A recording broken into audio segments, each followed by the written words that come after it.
அருமையானவர்களே, காலை வேளை நாம மேன்மை பாராட்டுகிறது எனக்கு தகுதி அல்ல என்று சொல்லி பவுல் எதை குறித்து மேன்மை பாராட்ட வேண்டும் என்று சொல்லி நம்மோடு இடைப்பட்டார். இந்த நேரத்துல கூட நாம் இந்த 12ஆம் அதிகாரத்தோட 5வது வசனத்துல வாசிக்கிற போது பவுல் இப்படிப்பட்டவனை குறித்து மேன்மை பாராட்டுவேன், ஆனாலும் என்னை குறித்து என் விளைவில் அன்றி வேறொன்றிலும் மேன்மை பாராட்ட மாட்டேன் என்று சொல்வதை பார்க்கிறோம். இந்த 1-5 வரைக்கும் உள்ள பகுதியை பார்த்தீங்கன்னா 2 பின்னணியை கொண்ட பகுதி. அதாவது அப்போஸ்தலனாகிய பவுல் இந்த 2வது வசனத்துல பார்த்தீங்கன்னா, கிறிஸ்துவுக்குள்ளான ஒரு மனுஷனை அறிவேன், அவன் 14 வருஷத்துக்கு முன்னே 3ஆம் வானம் வரைக்கும் எடுக்கப்பட்டான் என்று பவுல் எழுதுகிறதை பார்க்கிறோம். வேத ஆராய்ச்சியாளர்கள் இன்னமும் 2 பிரிவா அதில் இருக்கிறத பார்க்கிறோம். முதலாவது என்ன சொல்றாங்கன்னா, பவுல் யாரை குறித்து எழுதுகிறார்னா சிலுவையில் அறையப்பட்ட கல்வனை குறித்து எழுதுகிறார். ஏன்னா பவுல் ஊழியத்துக்கு வர்றதுக்கு 14 வருஷத்துக்கு முன்பதாக இயேசு சிலுவையில் அறையப்பட்டார். அதனால இந்த நிகழ்ச்சியில வர்ற ஆள் யாருன்னா கல்வன், சிலுவையில் அறையப்பட்ட கல்வன். ஏன்னா பவுல் என்ன எழுதுறாருன்னா, அவன் சரீரத்தில் இருந்தானோ சரீரத்துக்கு புறம்பாய் இருந்தானோ அதை அறியேன், தேவன் அறிவார்.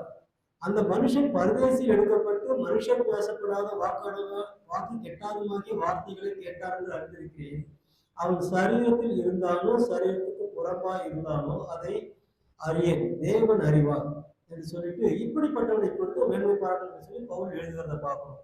எனவே ஒரு பிரிவு வேத ஆராய்ச்சி என்ன சொல்றாங்கன்னா, 14 வருஷத்துக்கு முன்பதாக சிலுவையில் அறையப்பட்ட கல்வனை குறித்து பவுல் எழுதுகிறார் அப்படின்னு ஒரு ஒரு ஒரு குரூப் இதை ஆர்கியூ பண்றாங்க. ஏன்னா பவுல் தன்னை குறித்து எழுதல, அவன் என்று சொல்றான், அவன் சரீரத்தில் இருந்தானோ மாம்சம் எனக்கு தெரியாது அப்படின்னு எழுதுறாரு. ஆனா இன்னும் ஒரு குரூப் என்ன சொல்றாங்கன்னா, இது பவுல் தன்னை குறித்து எழுதி கொள்ளுகிறார்.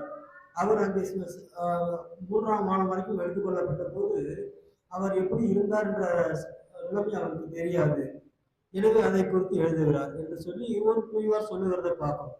ஆனா பவுல் என்ன சொல்றாருன்னா, கடைசி 5ஆம் வசனத்துல முடிய வச்சுட்டாரு, இப்படிப்பட்டவனை குறித்து மேன்மை பாராட்டுவேன், ஆனாலும் என்னை குறித்து நான் மேன்மை பாராட்டும் போது என்ன பண்ணுவோம், என் பலவீனங்களை குறித்து அன்று வேறொன்றை குறித்து மேன்மை பாராட்ட மாட்டேன் என்று சொல்லி பவுல் முடிக்கிறத பார்க்கும். அருமையானது தொடர்ந்து நீங்க வாசித்தீங்கன்னா பவுல் எதை குறித்தெல்லாம் மேன்மை பாராட்டுகிறார் என்று சொல்லி அநேக காரியம் அந்த பகுதியில் நிறைய தியானித்திருக்கிறோம். 11ஆம் அதிகாரத்தோட 23வது வசனத்துல நம்ம வாசிக்கணும். போன தடவை நம்ம வாசிக்க வேண்டாம். பவுல் அங்கே தன்னை குறித்து மேன்மை பாராட்டு 11ஆம் அதிகாரத்துல அந்த 23 to 27 வரைக்கும் பவுல் தன்னை குறித்து மேன்மை பாராட்டுகிற காரியத்தை போன வாரம் நம்ம பார்த்தோம். அவர்கள் எபிரேயரா, நானும் எபிரேயன், அவர்கள் இஸ்ரவேலரா, நானும் இஸ்ரவேலன், அவர்கள் ஆபிரகாமின் சந்ததியா, நானும் ஆபிரகாமின் சந்ததி என்று சொல்லிட்டு அவருக்கு வந்த மோசங்களை குறித்து அவர் பட்ட பாடுகளை குறித்து எல்லாவற்றையும் எழுதிவிட்டு அவர் சொல்லுகிறார் 28வது வசனத்துல, இவை முதலானவை அல்லாமல் எல்லா சபைகளை குறித்து உண்டான கவலை என்னை நாள்தோறும் நெருக்குகிறது என்று சொல்லிவிட்டு 3வது வசனம் சொல்லுவாரு, நான் மேன்மை பாராட்ட வேண்டுமானால் என் பலவீனத்துக்கு அடுத்தவைகளை குறித்து மேன்மை பாராட்டுவேன். அருமையான தேவஜனமே, இன்றைக்கு பவுல் எதை குறித்து மேன்மை பாராட்டுகிறார்? ரோமர் 8ஆம் அதிகாரத்தில் நமக்கு தெரிந்த வசனம் தான் 36-39 வரைக்கும் வாசிக்கிற பொழுது வாசிக்க வேண்டாம். நமக்கு தெரியும், கிறிஸ்துவின் அன்பை விட்டு நம்மை பிரிப்பவன் யார்? உபத்திரவமோ, வியாகுலமோ, துன்பமோ, பசியோ, நிர்வாணமோ, நாசமோசமோ, பட்டயமோ, இவையெல்லாம் அன்பை விட்டு பிரிக்க மாட்டான்றாரு. அப்போ பவுல் தேவனோட அன்பை விட்டு பிரிக்க முடியாதபடி எல்லாவற்றையும் சகிக்க ஆயத்தமாய் இருந்தார். தேவஜனமே, அதனாலதான் பவுல் நான் அப்போஸ்தலர் எல்லாரும் குறைந்தவன் அல்ல என்று சொல்லி இந்த 12ஆம் அதிகாரத்துல அவர் சொல்லுகிறதை பார்க்கிறோம். 11வது வசனத்தில் அவர் சொல்லுகிறார், மகா பிரதான அப்போஸ்தலருக்கும் நான் எவ்வளவு குறைந்தவனாய் இராதபடியால் உங்களாலே மெச்சிக்கொள்ளப்பட வேண்டியதாக இருந்தது.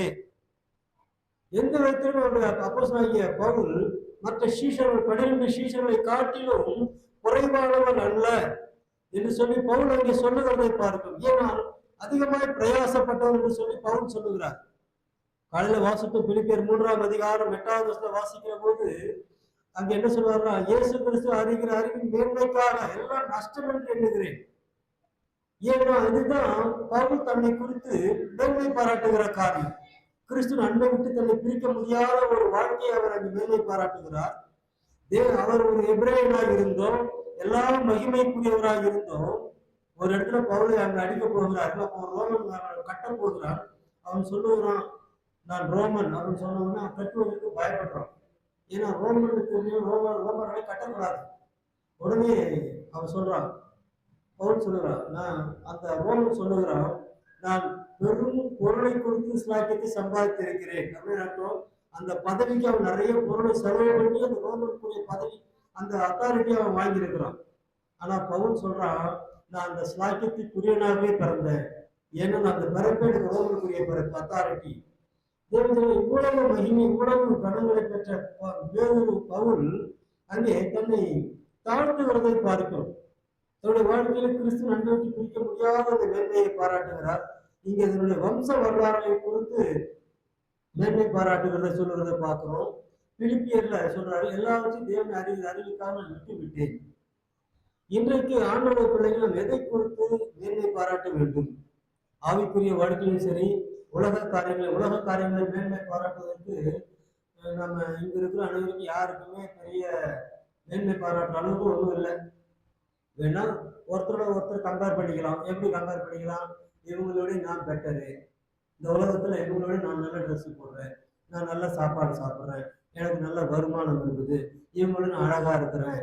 இந்த உலகத்துல இந்த மேன்மை தான் பாராட்டணுமே தவிர நம்ம சபையில் அது மேல மேன்மை பாராட்டுறது ஒன்றும் வெளியே போய் யார்கிட்ட மேன்மை பாராட்டுறது நான் சூப்பரா பிரசவம் பண்ணுவேன் அப்படின்னா நம்ம சபையை காட்டிலும் சூப்பரா பிரசவம் பண்றோம்னா வெளியே இருக்கிறோம். கேட்கும் பொழுது அப்படியே குரு குத்தி கண்ணீர் விடுற அளவுக்கு பிரசவம் பண்றவங்க இருக்கிறாங்க. எவ்வளவு காரியங்களை பார்க்கணும். அப்படின்னா நமக்கு என்ன மேன்மை? அப்போ உலகத்துக்குரிய மேன்மை ஒன்றும் இல்லை இந்த உலகத்துல. நமக்கு நீங்கள் நான் நல்ல ஒரு பெரிய வசதி படைத்தவர்களா இருக்கிறோமா? போய் எங்க சபைக்கு 10 குடும்பம் இருக்குது, 10 குடும்பம் பென்ஸ் காரில் தான் வரும். ஏதாவது இருக்குதா? இல்லை இல்லை. எங்க சபைக்கு வர்ற காணிக்கை எப்படி தெரியுமா? மேன்மை பாராட்ட முடியுமா? நல்லா கவனிங்க. ஆனா ஆண்டவர் உங்களையும் விசேஷத்தோட வைத்திருக்கிறார். அல்லேலூயா. ஆவிக்குரிய வாழ்க்கையில கர்த்தர் உங்களுக்கும் எனக்கும் மேன்மை பாராட்டுவதற்கு பெரிய காரியங்களை வைத்திருக்கிறார். இந்த நாட்கள்ல சபைகள்ல சத்தியம் என்பது மிகவும் அரிதான ஒரு காரியமா இருக்கிறத பார்க்கிறோம். ஆனா இன்றைக்கு நீங்கள் நானும் நல்ல சத்தியங்களை கேட்கும்படியாய் தேவன் உங்களுக்கு கிருபை பாராட்டி இருக்கிறார். ஆவிக்குரிய ஆசீர்வாதங்களை கொடுத்திருக்கிறார். நல்ல கவனிங்க. உலகத்துக்குரிய ஆசீர்வாதங்களால் நீங்கள் நானும் ஆசீர்வதிக்கப்பட்டிருக்கிறோம். தேவஜனமே இன்றைக்கு மேன்மை பாராட்டுவதற்கு உலகத்தில் நமக்கு ஒன்றும் இல்லாமல் இருக்கலாம். ஆனா ஆவிக்குரிய வாழ்க்கையில பவுல் அதை குறித்து மேன்மை பாராட்ட வேண்டும் என்று சொல்லுகிறார். எரேமியாவின் புஸ்தகம் 9ஆம் அதிகாரம் 9, 23, 24 வசனங்களை வாசிங்க. எரேமியா எழுதுகிறார், ஞானி தன் ஞானத்தை குறித்தும் மேன்மை பாராட்ட வேண்டாம், பராக்கிரமம் தன் பராக்கிரமத்தை குறித்தும் மேன்மை பாராட்ட வேண்டாம், மேன்மை பாராட்ட வேண்டாம். மேன்மை பாராட்டுகிறவன் பூமியிலே கிருபையையும் நியாயத்தையும் நீதியும் செய்கிற கர்த்தர் நான் என்று என்னை குறித்து அறிந்து உணர்ந்து இருக்கிறதை குறித்தே மேன்மை பாராட்ட கடவன்.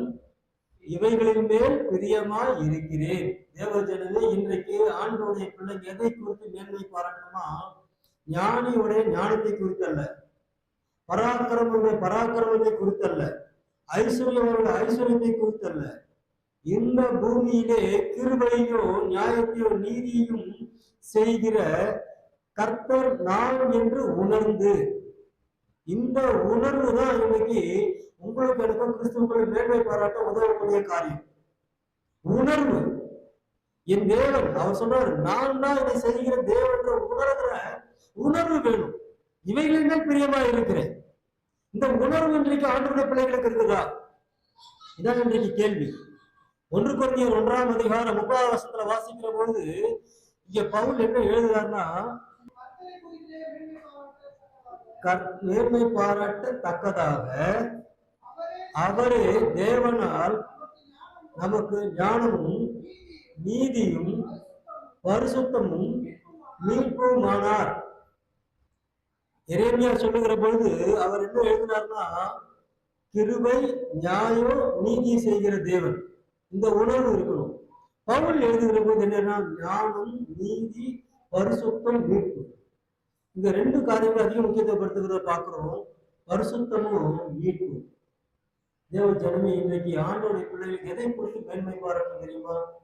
நான் பரிசுத்தமாக இருக்கிறேன், கர்த்தர் என்னை மீட்டு எடுத்திருக்கிறார், இதை குறித்து மேன்மை பாராட்டும். கர்த்தர் இந்த உலகத்துல தூக்கி எடுத்திருக்கிறார் என்ற உணர்வு வேணும். என்னை மீட்டு எடுத்திருக்கிறார். அது மட்டுமல்ல, என்னை பரிசுத்தமாய் வாழ்வுபடியாய் கர்த்தர் எனக்கு ஒரு பெரிய கிருபையை கொடுத்திருக்கிறார். இதை குறித்து மேன்மை வேணும். ஏசாயா இதை குறித்து எழுதுகிற போது தன்னுடைய முதல் அதிகாரத்துல 3வது வசனத்துல எழுதுகிறார். ஏசாயா 1:3 வாசிங்க. மாடு தன் எஜமானனையும் அறியும்,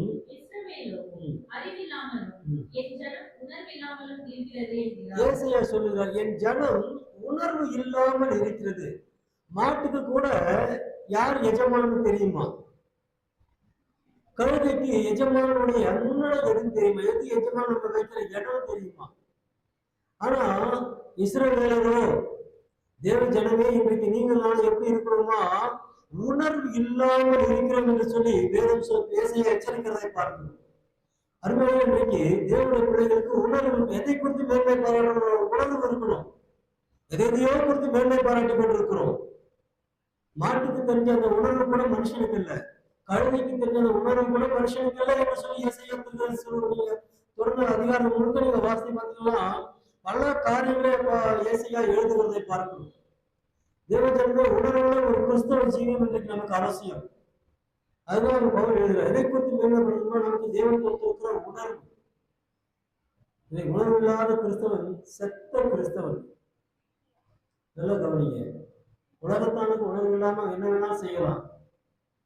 ஆனா ஆண்டோடைய பிள்ளைகள் ஒவ்வொரு காரியத்தையும் செய்வதற்கு உணர்வு வேணும்.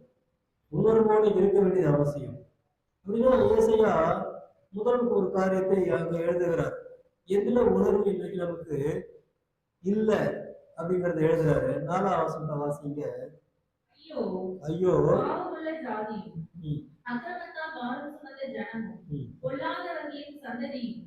கேடு உண்டாக்குகிற புத்திரருமாய் இருக்கிறார்கள்.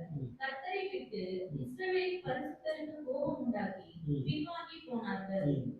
பவுல் இது ஏசாயா தெளிவா எழுதுகிறத பார்க்கிறோம். ஏன் மாட்டுக்கு இருக்கிற அறிவு, கழுதிக்கு இருக்கிற அறிவு கூட இஸ்ரவேல் என் ஜனத்துக்கு இல்லை என்று சொல்லி ஆண்டவர் சொல்றாருன்னா, ஐயோ பாவம் உள்ள ஜாதி, அக்கிரமத்தால் பார சுமந்த ஜனம், பொல்லாதவர்களின் சந்ததியும் கேடு உண்டாக்குற புத்திரமா இருக்கிறார்கள்.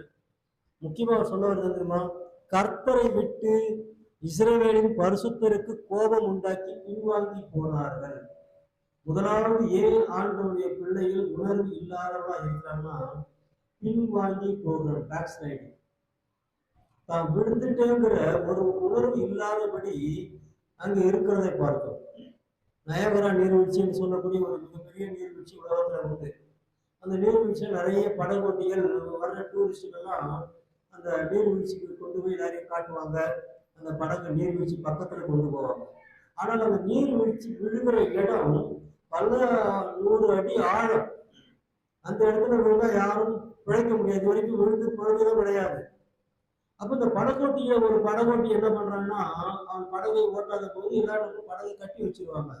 அந்த கடற்கரையில அந்த கரையில கட்டி வைப்பார்கள். அவனுடைய கட்டி வைக்காம அதை படுத்து கொண்டிருந்தான். மற்ற படகோட்டிகள் சொல்றாங்க, இப்போ அந்த படகை கட்டிட்டு படுத்து தூங்கு, அது உனக்கு அப்படியே மெதுவா போயிடும். அவன் தெரியும். அவன் சொன்னான், எத்தனை வருஷமா ஓட்டுறான் எனக்கு தெரியும். அவன் தூங்கி விட்டான். படகு கொஞ்சம் கொஞ்சமாய் நகர்ந்து என்னாச்சு, அந்த அருகில் கீழே விழுந்து மறித்து போனான். இதுதான் அநேக ஆண்டவர்கள் நிலைமை.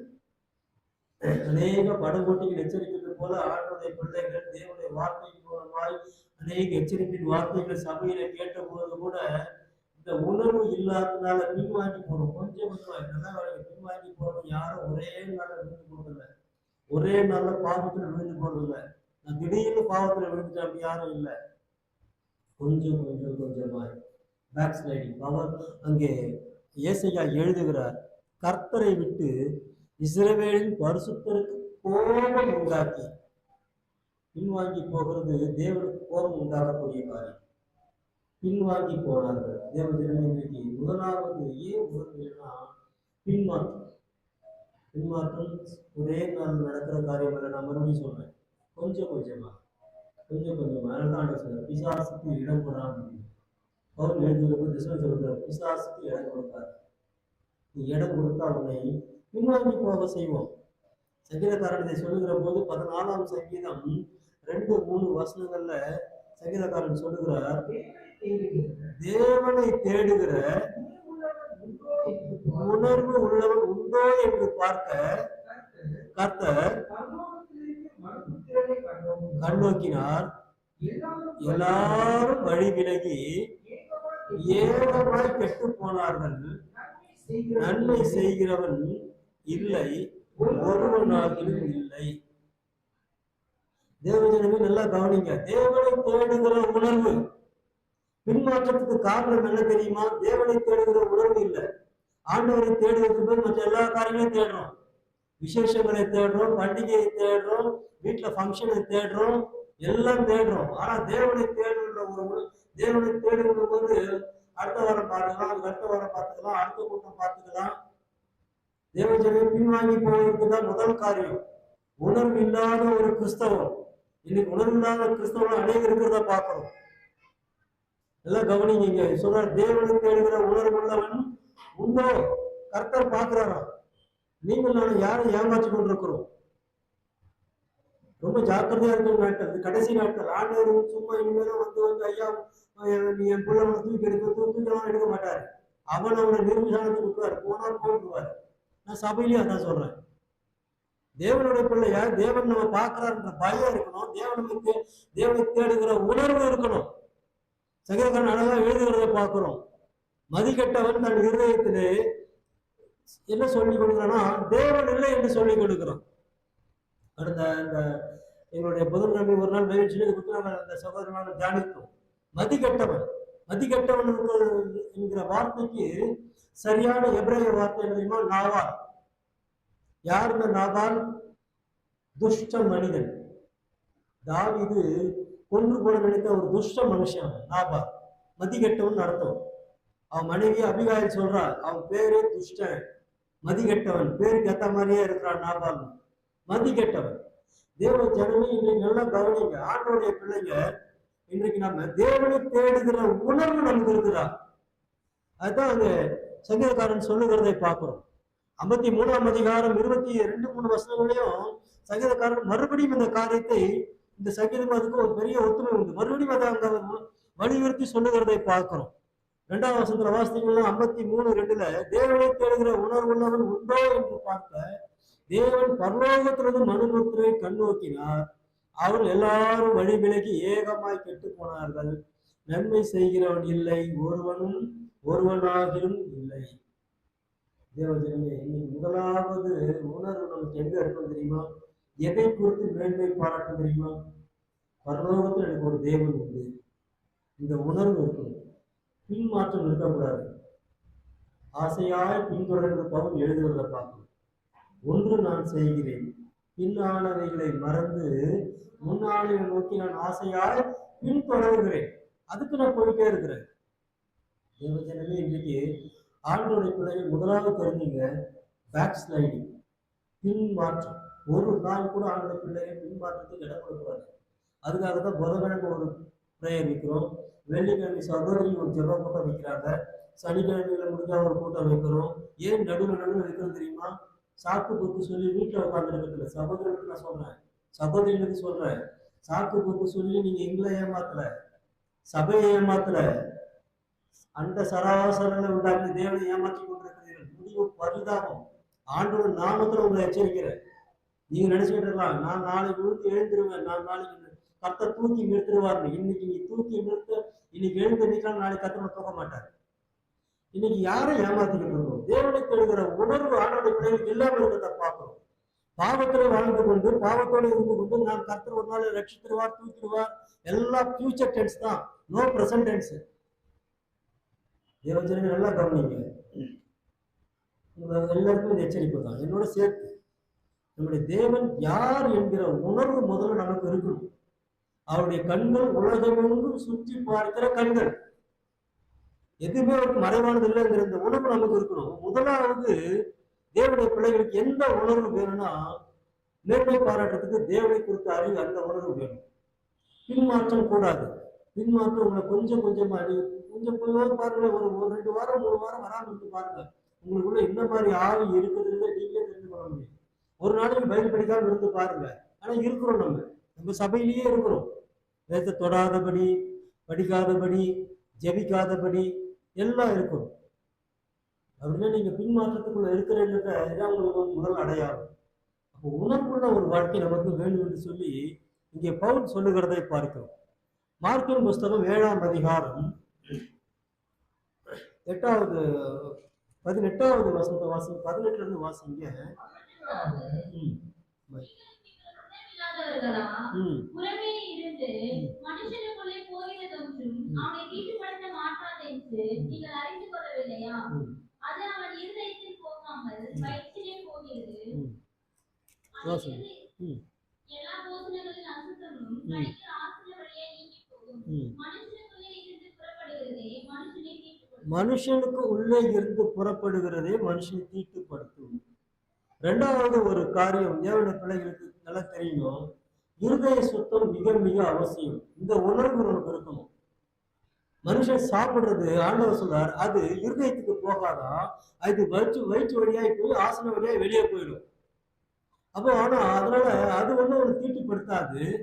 ஆனா எது உன்னை தீட்டுப்படுத்தும்னா, உள்ள இருந்து எது வெளியே வருதோ அது உன்னை தீட்டுப்படுத்தும். எது உள்ள இருந்து வருதுன்னு ஆண்டவர் சொல்றாருன்னா, மனுஷனுடைய இருதயத்திலிருந்து பொல்லாத சிந்தனைகள், விபச்சாரங்கள், வேசித்தனங்கள், கொலை பாதகங்கள், களவுகள், பொருளாசைகளும், துஷ்டதனங்கள், கபடு, காம விகாரம், வன்கண், தூஷணம், பெருமை, மதிகேடும், பொல்லாங்களாகிய இவைகள் உள்ளத்திலிருந்து புறப்பட்டு மனுஷன் தீட்டுப்படுத்தும்.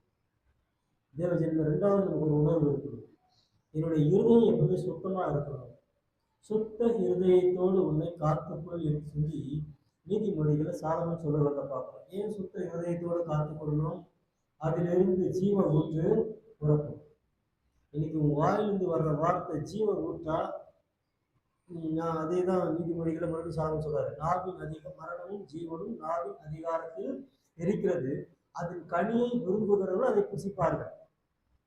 இன்னைக்கு உங்க இருதயத்துல எல்லா கசப்பு, கோபம், இங்க சொல்லப்பட்ட எல்லா அசுத்தங்களையும் வைத்துக் கொண்டு தேவனை துதிக்கிறதுனால ஒரு பிரயோஜனம் இல்லை. ஆண்டவருக்காக நீ பெரிய காரியங்கள் செய்யறேன், அதை செய்யறது ஒரு பிரயோஜனம் இல்லை. தேவன் விரும்புகிறது 2வது இருதய சுத்தம். இந்த உணர்வு இருக்கணும். ஐயோ, என் இருதயத்தில் வேதனை சங்கீதக்காரன் சொல்றான், என் இருதயத்தில் அக்கிரம சிந்தை கொண்டிருந்தேயானால் தேவனுக்கு செவி கொடா. ஏசையா சொல்லுகிற போது என்ன எழுதுறாருன்னா, என்னுடைய பாவங்களே எனக்கும் தேவனுக்குமாக நடு சுவராய் நிற்கிறது.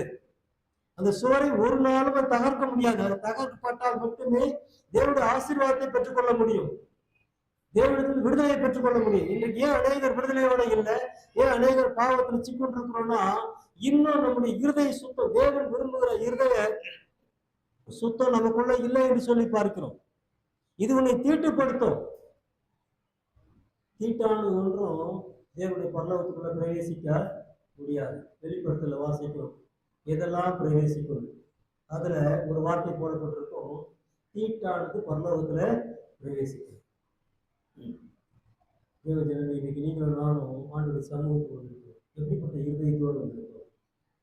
இருதய சுத்தம் இல்லாம நீங்கள் நானும் தேவனுக்காக எந்த ஒரு காரியம் செய்யலாம். ஊழியம் பண்ணலாம், பிரசங்கம் பண்ணலாம், எல்லாம் பண்ணலாம், ஆண்டுக்காக கொடுக்கலாம், எல்லாம் பண்ணலாம். ஆனா அவங்க இருதய சுத்தம் இல்லைன்னா தேவன் அதுல ஒரு நாளும் பிரியப்படுறதில்ல. நம்ம செய்கிற காரியத்தை கர்த்தர் பதில் செய்து இந்த உலகத்துல எல்லாவற்றையும் முடித்து விடுவார். அதுதான் ரோமர் 4:4 வாசிக்கிறோம். கிரியை செய்கிறவனுக்கு வருகிற கூலி கிருபை என்று எண்ணப்படாமல், இட் இஸ் நாட் கிரேஸ். கிருபைன்னு என்ன? கிறிஸ்து. அது கிறிஸ்து கிடையாது, அது கடன். அந்த கடனை ஆண்டவர் பூமியிலேயே நிறைவேற்றி விடுவார். நீ ஆண்டவருக்காக எதை செய்கிறாயோ, ஆண்டவர் சொல்றாரு, சீஷன் என்னும் நாமத்தின் நிமித்தமாய் ஒரு குடிக்க ஒரு கலசம் தண்ணீர் கொடுத்தாலும் அதற்கு ஏற்ற பலனை நீ அடையாமல் போவது இல்லை. நீ கொடுத்தா ஒரு திரும்ப கொடுத்துருவார். That's all. பரலோகத்தை கொடுக்க மாட்டார். நீங்க நினைக்கிற மாதிரி பரலோகம் கிடைச்சிடும் அப்படிலாம் நினைக்காதீங்க. தேவஜனமே பரலோகம் வேணும்னா தீட்டான இருதயத்தோடு ஒரு பரலோகத்துக்குள்ள போக முடியாது. இந்த உணர்வு நமக்கு என் இருதயம் எப்பயும் சுத்தமா இருக்கும் ஆண்டவரே, என் இருதயத்தை நான் எல்லா பாவங்களோடும் காத்துக்கணும். இந்த இருதயத்துக்குள்ள கெட்ட எண்ணங்கள் இங்க ஏசு ஆண்டவர் சொன்ன இந்த காரியங்கள் எல்லாம் நமக்குள்ள இருக்குதா நம்ம ஆராய்ந்து பார்க்கணும். இந்த உணர்வு இருக்கணும். ஒவ்வொரு நாளும் ஆண்டவருடைய பிள்ளைகள் இப்படிப்பட்ட காரியங்கள் நமக்குள்ள வருகிற போது உடனே மனம் திரும்பி நம்முடைய இருதயத்தை சுத்தமாக்கி கொள்ள வேண்டியது அவசியம். தேவஜனம் நல்லா கவனிங்க. இன்னைக்கு இருதயத்தில் எப்படிப்பட்ட எண்ணங்களோட சிந்தைகளோட நம்ம இருக்கிறோம் எல்லாம் வச்சு தேவன் நடந்திருக்க அந்த உணர்வு நமக்கு இருக்கணும்னு சொல்லி நம்ம அடுத்து பார்க்கிறோம். அடுத்த ஒரு காரியத்தை வாசிக்கிற போது ரோமர் 1 வசனத்தை வாசிங்க. ரோமர் 1:21.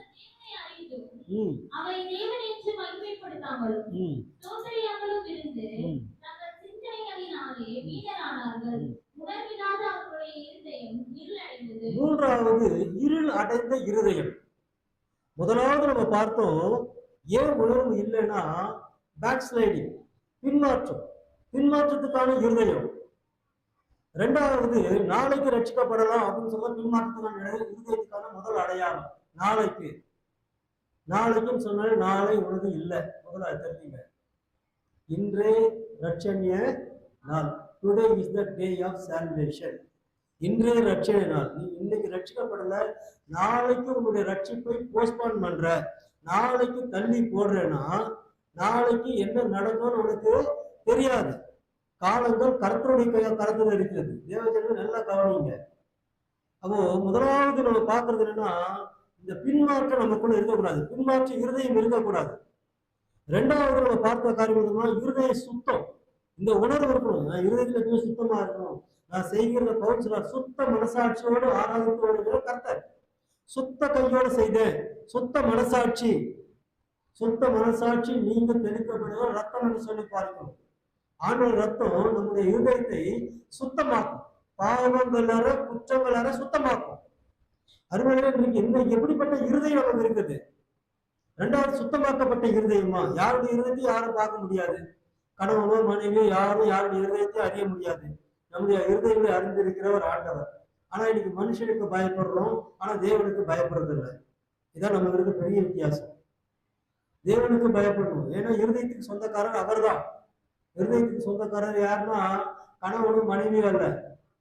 இங்க எழுதுவார் அப்போஸ்தலனாகிய பவுல், தேவனை அவர்கள் அறிந்திருந்தும், உலகத்தான பத்தி நான் பேசல, என்னைக்கு நான் உலகத்தை பத்தி பேசவும் விரும்பல. ஏன்னா அவன் வேற, நம்ம பிரித்தெடுக்கப்பட்ட ஜனம். நீங்கள் ஆண்டவருக்காக ஸ்பெஷல் பீப்புள், நம்ம பரிசுத்த ஜாதி, ராஜரீகமான ஆசாரிய கூட்டம், அவருடைய சொந்த ஜனமா இருக்கிற நீங்களும் நானும் தேவனை அறிந்தும் அவரை தேவன் என்று மகிமைப்படுத்தாமலும் சோதரியாமலும் இருந்து. எப்படி மகிமைப்படுத்தலாம்? தேவனை சோதரிக்கலாம், வாயை திறந்தீங்க நல்லா சோதரிக்கலாம். எப்படி மகிமைப்படுத்த முடியும்? நான் வாழ்கிற வாழ்க்கையில தேவன் மகிமைப்படுவார். நல்லா கவனிங்க. நான் எப்படிப்பட்ட வாழ்க்கையை நான் வாழ்கிறேனோ அதை பார்த்து அடுத்தவங்க சொல்லணும், அவன் நல்ல கிறிஸ்தவையான்னு சொல்லணும். என் வாழ்க்கையின் மூலமாய், என் வாயிலிருந்து வர்ற வார்த்தையின் மூலமாய் தேவன் மகிமைப்படணும். என்னுடைய பார்வையின் மூலமாய் தேவன் மகிமைப்படணும். என்னுடைய ஒவ்வொரு செயலும் தேவனை மகிமைப்படுத்தணும். ஆனா இங்க பவுல் எழுதுகிறார், முதல் அதிகாரத்திலே எழுதுகிறார், ரோம சபைக்கு எழுதுகிற போது, அவர்கள் தேவனை அறிந்தும் தேவன் என்று மகிமைப்படுத்தாமல் ஸ்தோத்திரியாமல் இருந்து சிந்தையிலே வீணரானார்கள். அவங்களுடைய சிந்தை வீணான சிந்தனை. இன்னைக்கு வீணான சிந்தனை நமக்குள்ள இருக்கிறத பார்க்கணும். உணர்வு இல்லாதவர்களாய் அவருடைய இருதயம் இருள் அடைந்து, இன்னைக்கு இருள் அடைந்து இருக்கிறார். இன்னைக்கு இருள் அடைந்து இருக்கிறதுனால தான் நம்ம முகங்கள் ஏன் இருள் அடைந்து தெரியுமா? அகத்தின் அழகு முகத்தில். நம்முடைய முகம் இருள் அடைகிற காரணம் தெரியுமா? It's not about colours. கலர்னால இல்லை, கருப்பா இருக்கிறதுனாலோ வெள்ளையா இருக்கிறதுனால உண்மையிலே எவ்வளோ வெள்ளைக்காரச்சிங்களை பார்க்கறதுக்காட்டிலும் கருப்பான பொருள் அழகா இருக்கிறாங்க. ஆப்பிரிக்காவில் பார்த்தீங்கன்னா அவ்வளோ அழகா இருக்கும் அந்த முகம். It's not about the colour, கலரை குறித்தல்ல, உன் இருதய சுத்தம். உன் இருதயம் இருள் அடைஞ்சிருக்குது. தேவஜனமே, மூன்றாவது உணர்வு, ஐயோ இருள் அடையுது. நீங்கள் நானும் ஒளியின் பிள்ளைகள்.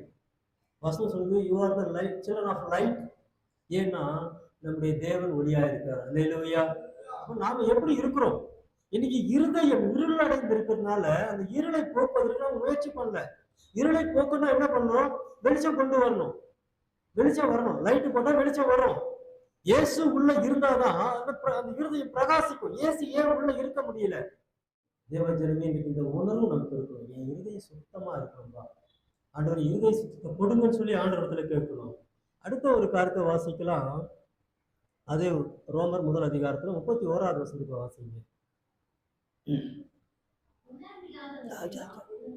உணர்வில்லாதவர்களுமாய், உடன்படிக்கைகளை மீறுகிறவர்களுமாய், சுபாவ அன்பில்லாதவர்களுமாய், இணங்காதவர்களுமாய், இரக்கமில்லாதவர்களுமாய் இருக்கிறார்கள். அடுத்தது பவுல் என்ன எழுதுகிறார்னா, ஏன் உணர்வு இல்லைன்னா உடன்படிக்கையை மீறுகிறவர்கள். இங்க அதான் சொல்றார், உடன்படிக்கைகளை மீறுகிறவர்கள். ஆண்டவர் உங்களுக்கு ஒரு உடன்படிக்கையை ஏற்படுத்தி கொடுத்திருக்காரு. என்ன உடன்படிக்கை? அவர் மணவாளன், நாம் எல்லாம் மணவாட்டி. ஒரு உடன்படிக்கை. கற்புள்ள கனிகளாய் கர்த்தர் நம்மை ஒப்பு கொடுத்திருக்கிறார். இன்றைக்கு இந்த உணர்வு நமக்கு இருக்கணும். ஆண்டவனா உடன்படிக்கை செய்திருக்கிறேன், எனக்கும் ஆண்டவனுக்கும் ஒரு அக்ரிமெண்ட் இருக்கு. இந்த அக்ரிமெண்ட் என்ன பண்ணாது? மீறக்கூடாது. என்னைக்குமே ஒரு அக்ரிமெண்ட் அரசாங்கம் மீறுதுன்னா உடனே என்ன பண்ணுவாங்கன்னா அது அதோட கேன்சல் ஆயிடும். எல்லாம் கவனிங்க. இன்றைக்கு நீங்கள் நமக்கு போடப்பட்ட அக்ரிமெண்ட்ல கரெக்டா இருக்கணும். இன்றைக்கு ஆண்டவர் சொன்னார், ஒரு உடன்படிக்கை மீறுகிறவர்கள். ஆண்டவருடைய பிள்ளைகள் என்ற நமக்கு ஒரு பெரிய உடன்படிக்கை கர்த்தர் செய்திருக்கார். நம்ம ரத்த உடன்படிக்கை செய்திருக்கிறோம் அவரோட. அவர் ரத்தத்தினால கழுவப்பட்டு அவருடைய பிள்ளைகளால் நீங்கள் நானும் எழுதி, ஆண்டோட பிள்ளைகள் சொன்ன எழுதி கொடுக்கப்பட்டிருக்கிறோம். நித்திய ஜீவனை நமக்கு அளிப்பேன் அவர் கொடுத்த வாக்கு தத்துவம், ஒரு வாக்குத்தை கொடுத்து போயிருக்கிறார். ஆனா இன்னைக்கு எத்தனை பேர் உடன்படிக்கையை மீறுறோம்?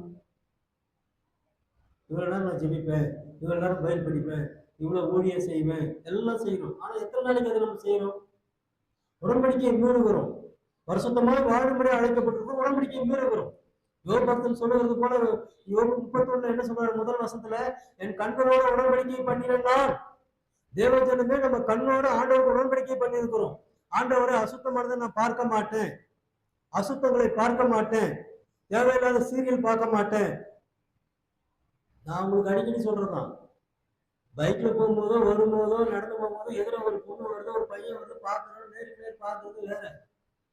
போனதுக்கு அப்புறம் நீ திரும்பி பார்க்கறன்னா உங்க கண்ணு சரியில்லைன்னு அர்த்தம். நல்லா கவனிங்க. போனதுக்கு அப்புறம் திரும்பி பார்த்தா நீ எதை பார்க்குற? கவனிங்க. பாவம். இன்னைக்கு ஆண்டவர் இதைத்தான் நமக்கு எதிர்பார்க்கிறார். எப்படிப்பட்ட ஒரு வாழ்க்கை? ஆண்டவரோடு உடன்படிக்கை பண்ணியிருப்பேன். ஆண்டவரோடு உடன்படிக்கை பண்ணின நாம எப்படி வாழ்கிறோம்? உடன்படிக்கை மீறுகிறவர்கள் சொல்லி இங்க பார்க்கிறோம். எழுது, உடன்படிக்கை உணர்வு இல்லாதவர்களுமாய் உடன்படிக்கைகளை மீறுகிறவர்கள்.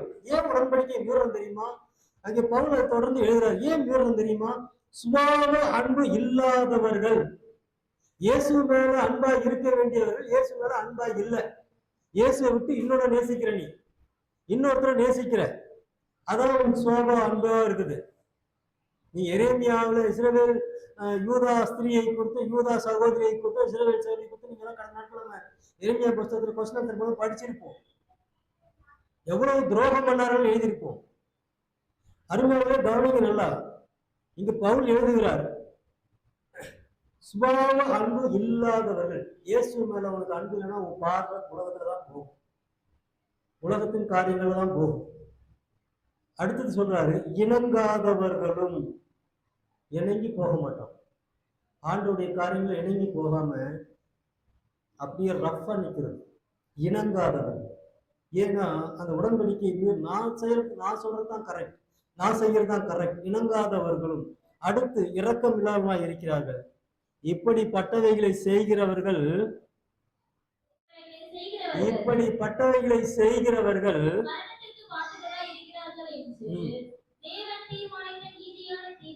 ம்.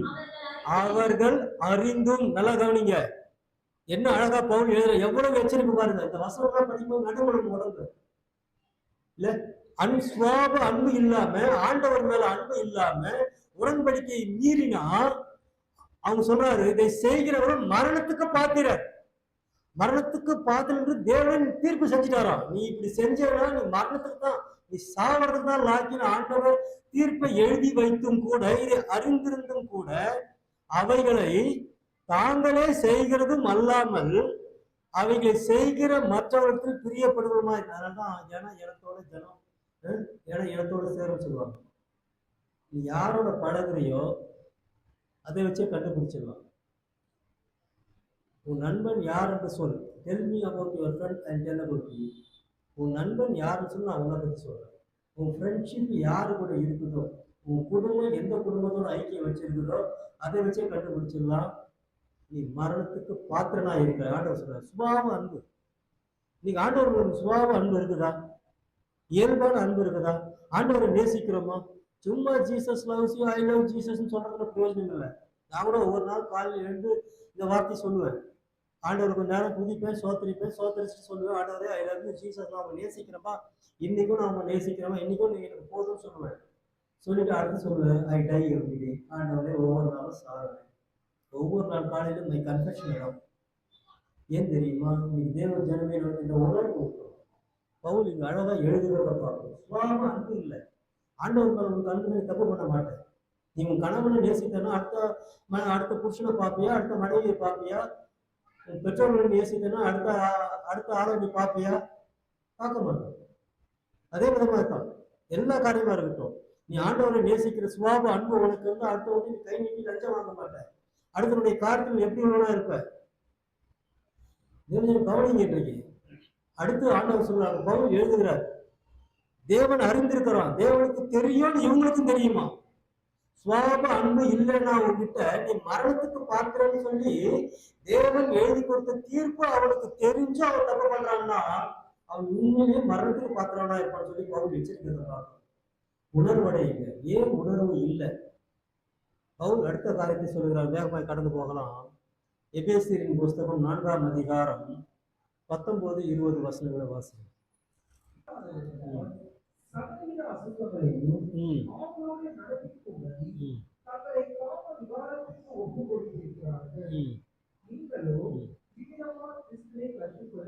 அடுத்து பவுல் எழுதுகிறார், உணர்வு ஏன் இல்லைன்னா சகலவித அசுத்தங்களையும் ஆவலோடு நடப்பிக்கிறாங்களாம். இது அசுத்தம்னு தெரியும். அசுத்தம்னு தெரிஞ்சும் அதை எப்படி செய்யறோம்னா ஆவலோட செய்யறோம். எப்படி செய்யறோமா? ஆவலோட. ஏன் ஏதோ ஒண்ணு உள்ள போது நம்ம என்ன பண்ணோம்? அசுத்தம் செய்யறது சந்தோஷமா செய்யறோம். தேவசனம் பவுல் எச்சரிக்கிறத பார்க்கிறோம். அங்க சொல்றாரு, உணர்வு இல்லாதவன். இவன் தான் உணர்வு இல்லாதவன், அசுத்தங்களை ஆவலோடு செய்கிறவன். அடுத்து பார்க்கிறோம், செய்கிறது மட்டுமல்ல, பவுல் சொல்றாரு 20ஆம் வசனத்துல, நீங்களோ இவ்விதமாய் கிறிஸ்துவை கற்றுக்கொள்ளுங்கள். அந்த வசனத்தை எல்லாம் சொல்லுங்க பார்க்கலாம். சொல்லுங்க. நாங்களும் கூட கிடையாது, நானும் படிங்க. எல்லாரும் தான் படிக்க சொன்னேன். பைபிள் கையில வச்சிருக்கிற எல்லாரும் சத்தமா ஒரு தடவை அந்த வசனத்தை சொல்லுங்க. நானும் இவ்விதமாய் கிறிஸ்துவை கற்றுக்கொள்ளவில்லை. நான் இந்த விதமாய் கிறிஸ்துவை கற்றுக்கொள்ளவில்லை. இந்த விதமாய் அசுத்தத்தை ஆவலோடு செய்கிற உணர்வு இல்லாத இருதயம். தேவஜனமே மனம் திரும்புங்க. இன்றைக்கு அசுத்தம் வந்துருங்க வெளியே. பன்றி சேற்றில் புறணமாம் போல என்று சொல்லி பேருக்கு எச்சரிக்கிறார். வெளியே வாங்க. முடியாது, முடியல, இதெல்லாம் சாக்கு போக்கு, பிசாசுடைய மிகப்பெரிய தந்திரம். நீங்கள் உங்களை பிசாசுக்கு ஒப்பு கொடுத்திருக்கிறதற்கு ஒரு பெரிய அடையாளம். தேவஜனமே அடுத்த ஒரு காரியம், அசுத்த விட்டுட்டு நம்ம வெளியே வரணும். எவ்ரி இம்பியூர் ஆக்ட், ஆங்கிலத்தில் ரொம்ப அழகா இருக்கும், டு கமிட் ஈகர்லி. ஈகர் தமிழ்ல என்ன போட்டிருக்குன்னா ஆவலோடு, ஆங்கிலத்துல ஈகர். அப்படி விரும்பி போய் செய்யறதா. இது விரும்பி செய்யணும். அசுத்த விரும்பி செய்யாது. இந்த உணர்வுள்ள இருதயம் நமக்கு வேணும். ஐயோ இது அசுத்தம், இதை விட்டு நம்ம தூரம் போகணும், இதுல இருக்கக்கூடாதுங்கிற உணர்வு வேணும். ஆறாவது ஒரு காரியம், அடுத்த ஒரு காரியத்தை வாசிக்கலாம். ரோமர் 3ஆம் அதிகாரம். மறுபடியும் ரோமர் 3ஆம் அதிகாரத்துக்கு வரலாம். 11 வாசிங்க. உணர்வு உள்ளவன் இல்லை. ஏன் உணர்வு உள்ளவன் இல்லை? பவுல் அழகா எழுதுறத பார்க்கிறோம். முதல் அதிகாரத்துல நம்ம வாசித்த போது என்ன வாசித்தோம்?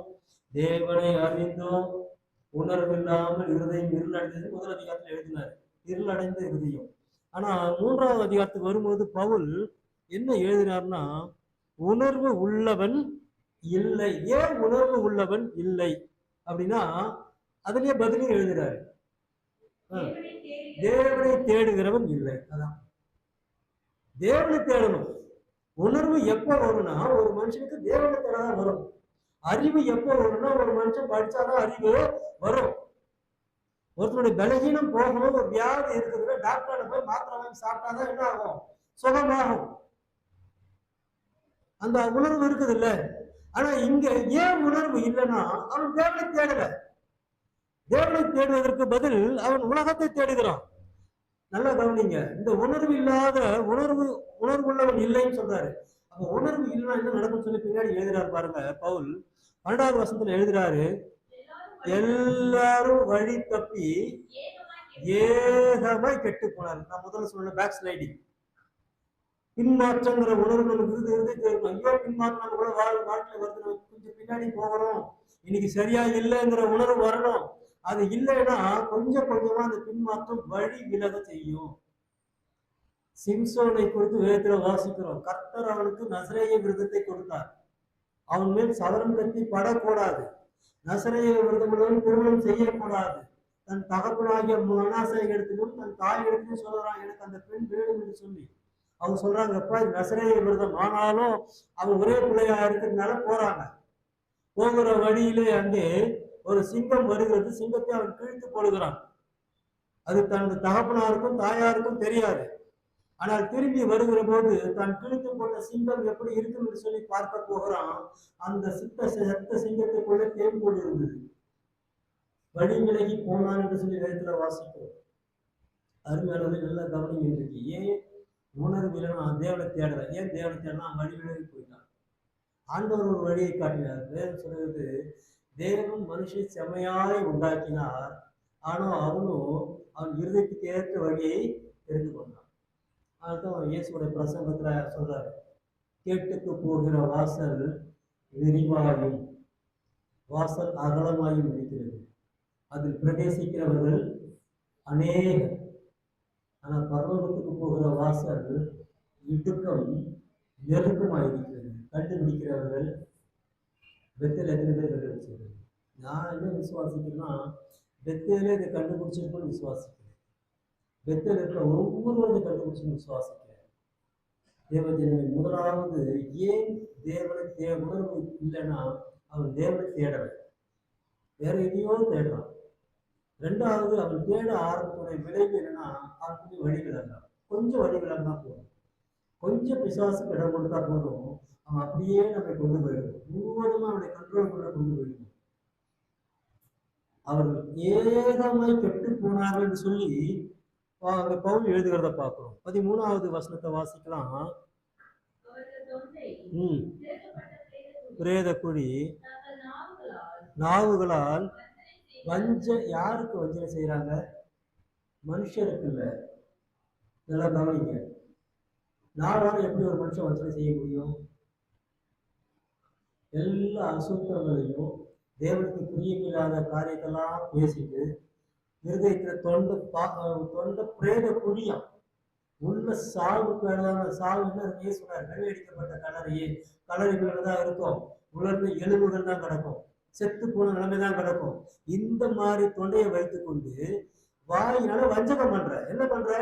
எல்லா சுத்தியும் வெளியே போய் பேசுற, எப்படிப்பட்ட காரியங்கள்லாம் குடும்பத்துல பேசுற, மாமியார் மாமனாரை எப்படி பேசுற, மச்சனை எப்படி பேசுற, உன் குடும்பத்துல எப்படி பேசுற, சபை மக்களை எப்படி பேசுற, எல்லாம் பேசிட்டு ஞாயிற்றுக்கிழமை காலை 6வது வேளையில வந்து, ஆண்டவரே நீ எவ்வளவு நல்லவர் வல்லவர் பேசினா இந்த நாட்டுல என்ன இருக்குதான்? வஞ்சனை இருக்குதான்.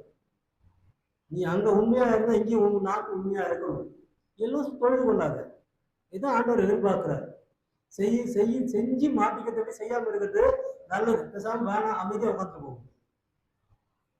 நல்லா கவனிங்க. அடுத்து பவுல் எழுதுகிறார், வஞ்சனை செய்கிறார்கள், உதடுகளின் கீழே பாம்பின் விஷம் இருக்குதான். பாம்புடைய விஷம் இருக்குது. இதெல்லாம் யார் தெரியுமா? தேவனை தேடாதவர்கள், உணர்வு இல்லாதவர்களுக்கு. 14 வாசிக்கிறோம், அவர் வாய் சபிப்பினாலும் கசப்பினாலும் இருந்திருக்கு. சாவு, கசப்பு. 15 அவர் எழுதுகிறார், அவர்கள் கால்கள் ரத்தம் சிந்துவதற்கு தீவிரித்திருக்கிறது. தப்பு செய்யறதுக்கு ஆயத்தமா இருக்குது. தப்பு செய்வதற்கு ஆயத்தமா இருக்கிற கால்கள், தீவிரமாய் விரைந்தோடுகிற கால் என்று சொல்லி நீதிமொழிகளை வாசிக்கிறோம். ஒரு தப்பு பண்ணோம்னா ஆலயத்துக்கு வானா கை வலிக்கும், கால் வலிக்கும், எல்லாம் வலிக்கும். ஆனா ஒரு தப்பு பண்ண போகணும் சொல்லி பாருங்க, உடனே எல்லாம் எப்படியாவது என்ன பண்ணுவாங்க, தப்பை செய்வதற்கு கால் ஆயத்தமா இருக்கும். தேவஜீவன் ஆராய்ந்து பார்க்கணும், எப்படிப்பட்ட வாழ்க்கை உலகளாக கிறிஸ்தவன் வாழ்ந்து கொண்டிருக்கும். இந்த நாட்கள் தேவன் நம்மை சரிப்படுத்த விரும்புகிறார். அடுத்து 16 சொல்றாரு, நாசமும் நிர்பந்தமும் அவர்கள் வழியில் இருக்கிறது. 17 வாசிக்கிறோம், சமாதான வழியை அவர்கள் அறியாதிருக்கிறார்கள். எது சமாதானம்னு அவனுக்கு தெரியாம இருக்கு. நீ உலகத்தின் சமாதானம், இதுல இருந்தா நான் சந்தோஷமா இருக்கிறேன், சமாதானமா இருக்கிறேன். அதோட சமாதானம் தேவனுடைய சமாதானம், ஆண்டவர் கொடுக்கிற சமாதானத்தை அவர்கள் அறியாமல் இருக்கிறன்னு சொல்லி பார்க்கிறோம். 18 தான் முக்கியமான ஒரு வசனத்தை பவுல் எழுதுகிறார், வாசிமா. அவர்கள் கண்களுக்கு முன்பாக தெய்வ பயம் இல்லை. தேவன் இல்லை. 11வது வசனத்துல உணர்வு இல்லை. ஏன் உணர்வு இல்லைன்னா தேவன் இல்லை. எல்லாத்தையும் எழுதிட்டு கடைசியா 18வது வசனத்துல எழுதுறாரு, தெய்வ பயம் இல்லை. தேவனுக்கு பயப்படுற பயம் இல்லை. தேவனுக்கு பயப்படுற பயம் வந்து ஆண்டவரை பண்ணிக்க எந்த ஒரு காரியத்தையும் நேர்த்தியா செய்யும். குறிக்கப்பட்ட நேரம், எந்த ஒரு காரியமா இருக்கும். நம்முடைய வேலையில ஜாக்கிரதையா இருக்கும். நீதிமொழிகளை வாசிக்கிறோம், தன்னுடைய வேலையிலே ஜாக்கிரதை உள்ளவனை கண்டால் அவன் மீசருக்கு முன்பாக ராஜாவுக்கு முன்னாடி நிற்பான். உனக்கு கொடுக்கப்பட்ட வாழ்க்கையில நீ உண்மையா இருந்தா எப்படி எடுத்துங்க, வேலையை எடுத்துங்க. உனக்கு கொடுக்கப்பட்டிருக்க இந்த உலக வாழ்க்கையில நீ உண்மையா இருந்தேன்னா, உனக்கு கொடுக்கப்பட்ட இந்த உலக ஜீவியத்தில் நீ ஆண்டவருக்கு பிரியமா இருந்தனா, தேவனுக்கு பயந்து இருந்தனா, நீ தேவனுக்கு முன்பதான் நிற்க தவிர நீசனுக்கு முன்னாடி நீசனா பிசாசு. இன்னைக்கு யாருக்கு முன்னாடி நிற்க போறோம்? உணர்வு வேணும். முதலாவது ஒரு உணர்வை பார்த்தோம். அது என்ன உணர்வு? பின்மாற்றம் அடையாதபடி இருக்கிற இருதயம் உள்ள உணர்வு. ஐயோ நான் பின்மாற்றம் போகிறேன், என் வாழ்க்கை கொஞ்சம் பின்னாடி போகுது. இந்த சிக்னல் எல்லாம் கார் நிறுத்தும்போது பார்த்தீங்கன்னா, காரு வண்டி பைக்கு பெருமாள் வராது. கார் நிறுத்தும்போது பார்த்தீங்கன்னா, நீங்க அந்த வண்டியை ஹேண்ட் கியர் போட்டு நிறுத்தணும்னா நியூட்ரல்ல இருந்தால் என்ன ஆகுனா ஸ்லைட்ஸாக வண்டி என்ன ஆகினே இருக்கும், பின்னாடி மூவ் ஆகினே இருக்கும். ஆனால் தான் வண்டி நிறுத்தும் போது கூட பார்த்தீங்கன்னா வண்டி கிட்ட போயிருக்க கூடாது. எல்லா வண்டியிலும் பார்த்தீங்கன்னா 10 அடி இடை விட்டு வெளியே வரும், 10 மீட்டர் இடைவெளி விட்டு வரும்னு எழுதியிருப்போம். ஏன்னா வண்டியை ஸ்டார்ட் பண்ணுவோம், என்ன ஆகும், வண்டி கொஞ்சம் பின்னாடி வரும். ஆனால் டிரைவருக்கு தான் தெரியும், இப்போ வண்டியை ஸ்டார்ட் பண்ணும் வண்டி என்ன ஆகும், ஸ்லைட்டாக முன்னாடி போகுதுன்னு தெரியும். உடனே வரப்பாரு கியரை போட்டு வண்டி நிறுத்தணும், முன்னாடி நகர்த்தணும். இந்த உணர்வு இருக்கணும். இல்லை பரவாயில்ல அப்படியே நீங்கள் ஒன்றும் ஆகாது என்ன ஆகும், கொஞ்சம் மெதுவாக போய் என்ன ஆகும், பின்னாடி இருக்கிற வண்டி இடிச்சு பின்மாற்றம். தேவ ஜனமே பின்மாற்றம் கொஞ்சம் கொஞ்சமாக எங்களை ஆண்டவரை விட்டு பிரிக்கும். இந்த இருதயம் இருக்கக்கூடாது.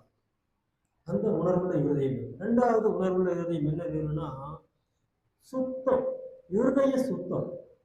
சுத்தமா இருக்கிறேன். பவுல் சொல்றாரு, நான் சுத்தமா இருக்கிறேன்ப்பா. அதுதான் தேவனுடைய சமூகத்துக்கு வந்தவொன்னே ஆண்டவருடைய சமூகத்தில் ஆலயத்தில் கையை உயர்த்தி துதிக்கணும். நம்ம கையை உயர்த்தி ஏன் துதிக்கிறதுனா நம்முடைய கை சுத்தம் இல்லை. இதான் கவனிங்க, இருதய சுத்தம். 2வது ஆண்டவர் எதிர்பார்க்கறதுக்கு உணர்வு வேணும். கரைப்படாதபடி இருதய சுத்தம் பண்ணிக்கிட்டே இருக்கணும். 3வது இருள் அடைந்து இருதயம்னு பார்த்தோம். அது இருள் அடையக்கூடாது. சில வீடுகளை பல வருஷம் யூஸ் பண்ணால் என்ன ஆகும், ஒட்டடெல்லாம் படிஞ்சு இல்லை இருள் அடைஞ்சது, பாழாய் போயிடும். ஆண்டவருடைய வெளிச்சம் அந்த வீட்டில் இருக்கணும். அடுத்தது பார்த்தோம், 4வது ஒரு காரியத்தை பார்த்தோம். அது என்னன்னா கவரன் பிரேக்கர்ஸ். உடன்படிக்கை மீறுவது. ஆண்டவரோடு செய்த உடன்படிக்கை, ஆண்டவரே இது நான் உன்னோட உடன்படிக்கை செய்திருக்கிறேன். நான் யாரு? நான் உனக்கு மனவாட்டி, நான் உன்னுடைய மனைவி, நான் உனக்காக நிர்ணயிக்கப்பட்டிருக்கிறேன், நிச்சயம் பண்ணப்பட்டிருக்கிற மனைவி. ஒரு நாள் நீங்க வரப்போகிறீங்க. ஆண்டவருடைய கல்யாணம் வந்ததுன்னு சொல்லி வேதத்துல வாசிக்கிற வெளிப்படுத்தின கல்யாணம் வருகிறது.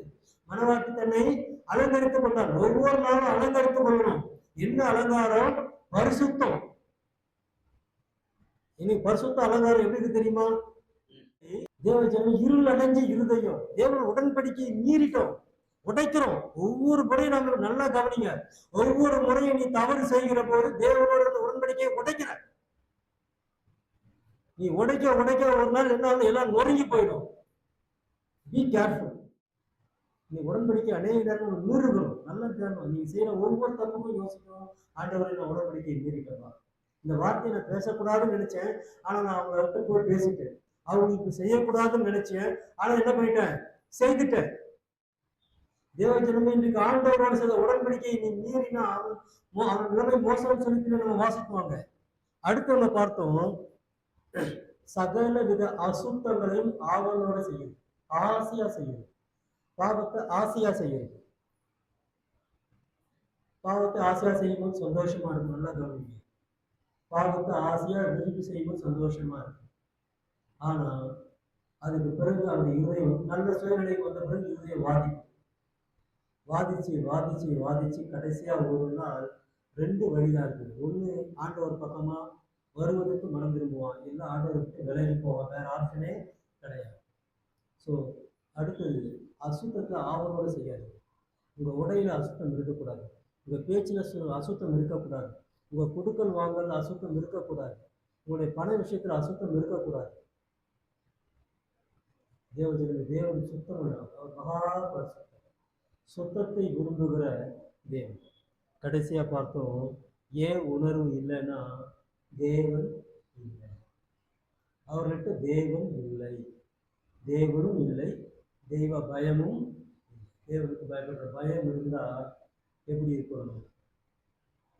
பிள்ளைங்க பெற்றோருக்கு பயப்படுற பயம் இருந்தா பிள்ளைங்க இன்னைக்கு சீர்கெட்டு போக மாட்டாங்க. நீ பிள்ளைகள் சீர்கெட்டு போகிற காரணம் தான் பெற்றோருக்கு பயப்படுற பயம் இல்லை, டீச்சருக்கு பயப்படுற பயம் இல்லை, சபைக்கு பயப்படுற பயம் இல்லை, எதுக்குமே பயம் இல்லை. எல்லாம் ஃப்ரீடம். அதுவும் பெண்கள் பார்த்தீங்கன்னா இப்போ ஏதாவது சொன்னோம்னா உடனே எடுத்து வச்சு இவர் வந்து ஃபெமினிசம் பேசுகிறாரு, பெண் அடிமையை பற்றி பேசுகிறார். பெண் அடிமையை பற்றி எனக்கு பேசுனதே இல்லை. ஆண்டவர் எல்லாருக்கும் சுதந்திரத்தை கொடுத்துருக்கார். ஆணும் பெண்ணுமாய் கர்த்தர் உண்டாக்கினார், சமமாய் உண்டாக்கினார். ஆனால் அதிகாரத்தை ஆண்கள் கையில் கொடுத்துருக்கார், சபையின் கையில் கொடுத்துருக்கு. தேவஜெயம் நல்ல கவனிங்க. தேவன் இல்லை, தேவனை தேடுகிறவன் இல்லை, கடைசியா தெய்வ பயம் இல்லை. தெய்வ பயம் இருந்தால் நம்ம வாழ்க்கை உணர்வுள்ள வாழ்க்கை. ஆகவே தேவனுக்கு பயப்படுற பயம் நம்ம செய்ய தப்புவாங்க, நான் பேசுறது தப்புவாங்க. எப்படி ஒரு மனுஷன் செய்ய முடியும்? நீதிமன்றம் சங்கீதங்கள் கொடுத்தா 119ஆம் சங்கீதம் 104வது வசனத்தை வாசிங்க. அவருக்கு ஒரு ரெக்டிஃபை. இதை நம்ம எப்படி சரி செய்ய முடியும்?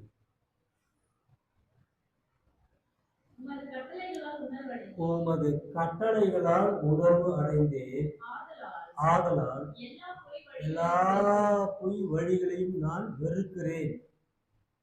உமது கட்டளைகளால் நான் உணர்வடைந்தேன். By your law, by your word.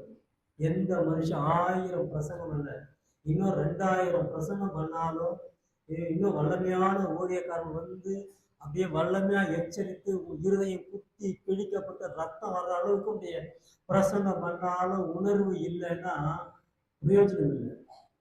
அப்ப பிரசங்கம் மாத்தாது. எதுக்கு மாத்தோம்? இந்த வேத புஸ்தகம். அல்லேலூயா.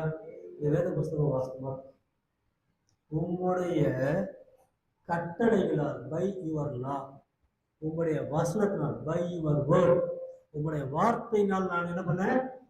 உணர்வு அடைந்தேன். நான் உணர்வு அடைஞ்சிட்டேன்னா வசனம் சொல்லுவது எல்லா பொய் வழியும் நான் வெறுத்துவேன். இது பொய்யான வழி, இது மாயான வழி, நான் போடுறது வேஷம், நான் பேசுறது வேஷம், நான் உலகத்தில் வாழ்கிறது வேஷம், நான் செய்கிற காரியம் வேஷம். தேவஜனமே, தேவனுடைய வார்த்தை ஒவ்வொரு நாளும் ஆண்டுடைய பிள்ளைகள் காலையில் எழுந்து தங்களுடைய வாழ்க்கையை இதில் துவக்கும்.